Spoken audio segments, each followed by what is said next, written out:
हाय। Hello. हाय। मुझे बोल, तेरे को रक्षाबंधन के लिए what do you want to have for dessert? Let me see. Anything with mangoes? Mangoes? Okay, चल, done.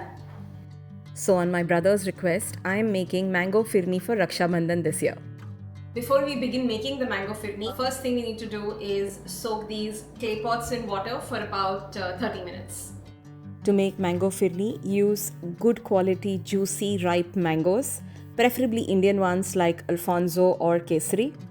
Peel, chop and make a puree of it.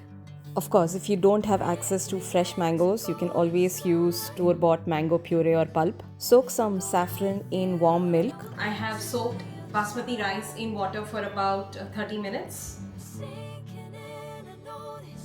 We will now just strain the water and crush them.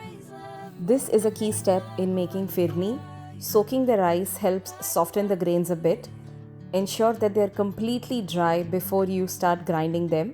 I use a paper towel to just pat them dry and then hand pound them using a mortar and pestle.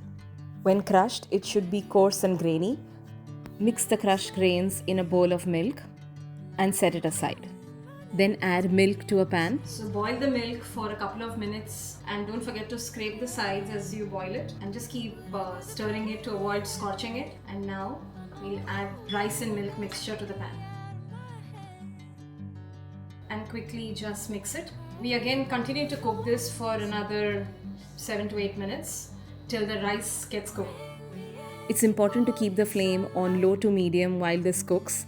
You will know when the rice grains are fully cooked when they are soft. Then add the prepared mango puree. So we just need to ensure that after adding the mango puree, there should be no lumps and the mango should get mixed with the milk beautifully. So if your mangoes are already sweet, then adjust the sugar accordingly. I have used brown sugar, but you can always use jaggery or regular sugar. Once the mango phirni begins to thicken, add the almond flour and saffron milk. Instead of adding mixed nuts plainly on top, I like to just fry them in a little bit of ghee to give them an aromatic flavor and a crunch.